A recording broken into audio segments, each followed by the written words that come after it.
Yo mes petits potes, j'espère que vous allez bien. Je pense que vous avez tous entendu parler du MWC, le Mobile World Congress. Congress. Mobile World Congress. Mobile World Congress. Mobile World Congress. Mobile World Congress. Bref, le plus grand salon au monde de la mobilité. Quand je parle de mobilité, c'est smartphone, tablette, accessoires, tout ça. Je suis vraiment déçu de pas y être allé, j'ai tenté, mais bon après tout, ça fait pas assez longtemps que je suis sur internet. Ça fait moins de 3 mois que je suis sur YouTube.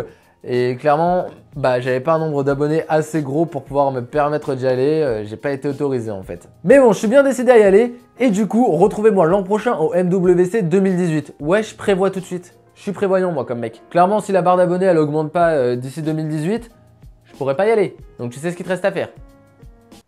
Tu t'abonnes. Merci.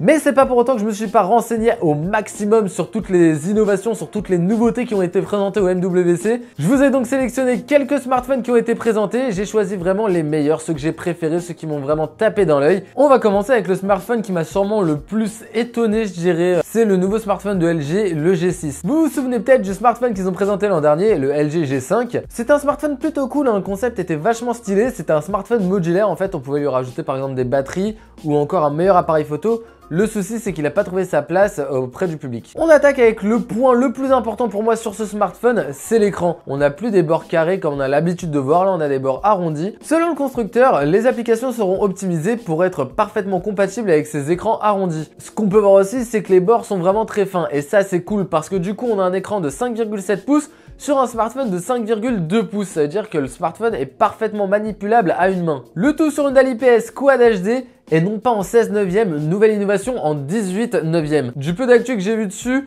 on sait pas trop ce que ça va changer pour le moment. Et bon, moi vu que j'étais pas au salon, j'en sais encore moins. Cet écran est compatible HDR, du coup on aura vraiment des images magnifiques de ce que j'ai vu sur des vidéos YouTube, sur des articles, c'est vraiment ouf. On passe au proc. Niveau RAM, on est sur du 4Go. Pour le processeur, on a un Snapdragon 821 et un stockage de 32 à 64Go plus un emplacement pour une micro SIM. Il tourne sous la dernière version d'Android et bien sûr la surcouche constructeur LG. Pour les appareils photo, on a un double capteur derrière, donc les deux à 13 mégapixels.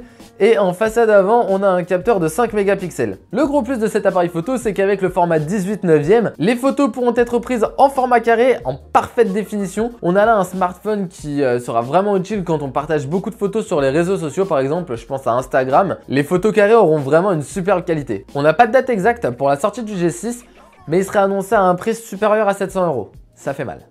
On passe au Huawei P10 Plus. Vous l'avez peut-être vu sur Twitter, mais j'avais mis une photo du Huawei P10 que j'ai vraiment trouvé magnifique. Après avoir bien examiné le smartphone, avoir regardé les finitions et les bords arrondis, je me suis dit que si je le trouvais aussi beau, c'était tout simplement parce qu'il ressemblait étrangement à l'iPhone. Alors, on a un écran WQHD, en gros c'est du 2560 sur du 1440 sur une diagonale de 5,5 pouces. Pas de folie avec le P10 Plus, on a tout simplement un écran classique, pas de bord arrondi, pas d'écran incurvé et encore moins de capteur au dos, il reste bien en façade. Franchement les gars, vous dites tous que c'est vraiment super le capteur au dos, mais bon, moi parfois mon smartphone, je le laisse sur la table, j'ai pas spécialement envie de le prendre pour voir mes notifications, j'ai juste appuyé sur un bouton qui est en façade avant. Tout comme le Huawei Mate 9, on a un double capteur photo estampillé Leica, un capteur RVB de 12 mégapixels et un capteur monochrome, donc noir et blanc, de 20 mégapixels. Concernant la caméra frontale, on est sur du 8 mégapixels. Il a quoi dans le ventre ce P10 Plus? On commence avec 128 Go de stockage avec une possibilité de rajouter une carte SD. Ensuite, on a un smartphone avec 6 Go de RAM. Sérieusement, 6 Go de RAM les gars. En fait, ça se comprend, le Huawei vise un public asiatique. Il faut savoir que ce marché se concentre essentiellement sur le nombre de gigas de RAM d'un smartphone. Par exemple, le marché européen, lui, se concentre plus essentiellement sur le nombre de mégapixels de l'appareil photo du téléphone. Mais bon, 6 Go de RAM, je pense pas qu'on en ait besoin sur un smartphone. Et pour finir, on a un processeur octa-core cadencé à 2,4 GHz. Vraiment, ce P10 Plus annonce du très lourd. Il sera proposé en France pour 750 € environ à la mi-avril. On passe au BlackBerry K1. Je vais vous parler d'une époque sombre que les 2000 ne connaissent pas. Il y a 5-6 ans, quand j'étais encore au lycée, il existait 2 teams dans les cours de récré. La team bébé, ou la team BlackBerry, et la team iPhone.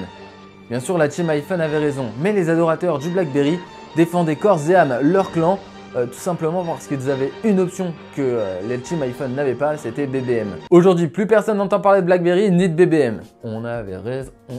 Bref, au MWC 2017, BlackBerry était bien présent et a de gros atouts pour satisfaire les adorateurs du clavier physique. Si BlackBerry ça ne vous dit rien, le gros argument aussi de BlackBerry, je rigole, hein, c'était pas seulement BBM, c'était surtout qu'ils avaient un clavier physique et non tactile, du coup pour écrire des SMS, c'était vraiment beaucoup plus rapide. On va parler du point le plus important de ce K1, c'est le clavier. Il est vraiment super bien pensé, pourquoi? Tout d'abord, il est tactile, c'est-à-dire qu'en balayant en fait son doigt sur le clavier tout simplement, c'est comme si on balayait son doigt sur l'écran, la fenêtre va sweeper de gauche à droite. La barre d'espace, en fait c'est un capteur d'empreinte digitale, du coup c'est vraiment super bien pensé aussi, super pratique. Et le gros point fort de ce clavier, c'est qu'on peut personnaliser des raccourcis en fait directement sur les touches. En gros, si je reste appuyé sur le F, ça m'ouvre automatiquement Facebook, le M, les mails et ainsi de suite. Bon, apparemment les touches sont un peu petites, mais je pense que c'est juste le temps de s'habituer. Forcément, vous vous dites, attends, mais si un clavier physique et en plus un écran, le téléphone il va être immense. L'écran a été réduit, il fait 4,5 pouces.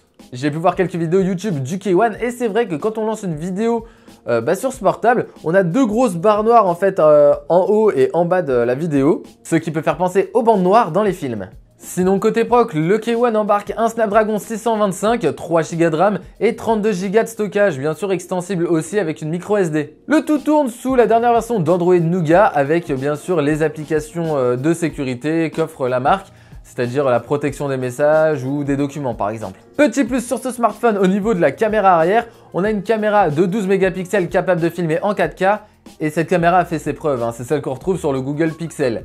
On passe à du lourd.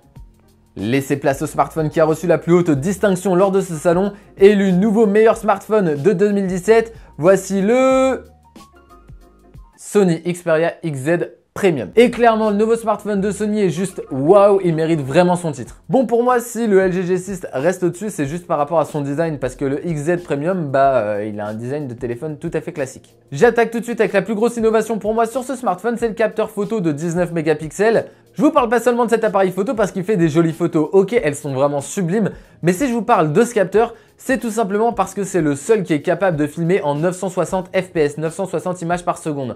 En gros, on a des ralentis de toute beauté.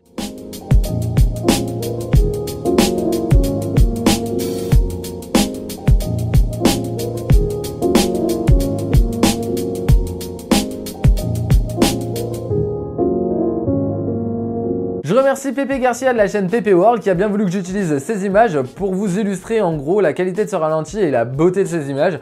Vous pouvez retrouver sa chaîne et sa vidéo en description. Bon ok, c'est clairement pas le truc qu'on va utiliser tous les jours, mais bon, une fois de temps en temps, ça peut faire des ralentis vraiment stylés. Sinon, concernant la caméra frontale, on est sur une caméra de 13 mégapixels. Niveau space, on a en plus le premier smartphone à être équipé d'un processeur octa-core Snapdragon 835, 4 Go de RAM, et 64 Go de stockage avec une possibilité de rajouter une micro SD. Le tout tourne sous Android 7 avec la surcouche de Sony. Et pour finir, on a un écran 4K HDR de 5,5 pouces. Dès que j'arrive à mettre la main dessus, je vous donne mon avis. Et pour finir, place à Nokia. Et non, je ne parlerai pas du 3310. Merde, j'ai parlé du 3310. Content? On va parler du Nokia 6. Bon ok, c'est clairement pas le meilleur smartphone qui a été présenté lors de ce salon, mais c'est sûrement l'un des meilleurs rapports qualité-prix. Il sera vendu aux alentours de 230 €. Le souci, c'est qu'il est destiné au marché chinois, donc si vous le voulez, va falloir le commander. On se rassure, pas de Windows Phone à l'horizon, le tout tourne sous la dernière version d'Android Nougat, et le meilleur point, c'est qu'il sera sans surcouche, c'est du pur Android. Donc c'est un peu ce qu'on retrouve sur le Google Pixel par exemple. Niveau proc, on a un processeur Snapdragon 430, 4 Go de RAM et 64 Go de stockage extensible avec une micro SD. Concernant la dalle, on est sur du Full HD 5,5 pouces. Concernant le capteur photo, on a 8 mégapixels à l'avant et 16 mégapixels à l'arrière. Le petit truc sympa que j'ai vraiment aimé sur ce Nokia 6, c'est la compatibilité Dolby Atmos au niveau des haut-parleurs. Si vous savez pas ce que c'est le Dolby Atmos, je vous laisse aller voir la chaîne de Pepe Garcia qui explique aussi vraiment bien tout ce qui est son ou image par exemple. Nokia a aussi annoncé les petits frères du coup du Nokia 6, le Nokia 5, le Nokia 3 et bien sûr le 3310 dont tout le monde a parlé. J'espère vraiment que ma sélection de smartphones présentée au MWC 2017 vous a plu. Bon, clairement, il y en a plein d'autres qui ont été présentés, mais je peux pas parler de tous. Il y a le Wiko Wim par exemple qui monte vraiment en gamme, ou encore le Lenovo Moto G5. Bon, clairement, c'est dommage, il n'y a pas eu d'effet waouh sur les présentations MWC cette année. Hormis pour moi le capteur photo du XZ, vraiment ces ralentis sont ouf. S'il y a des smartphones qui vous ont vraiment plu lors de ces annonces mais que je n'en ai pas parlé, dites-le moi en commentaire, comme ça on pourra échanger un peu du coup sur ces nouveautés. Comme d'habitude, j'espère vraiment que cette vidéo vous a plu. Si c'est le cas, n'hésitez pas à lâcher votre gros pouce bleu dans la barre des pouces bleus, à partager la vidéo histoire de faire connaître la chaîne et pour finir, abonnez-vous, comme ça l'an prochain je pars au MWC 2018. Surtout n'oubliez pas la petite cloche pour être informé dès que je sors une nouvelle vidéo. Allez, des bisous!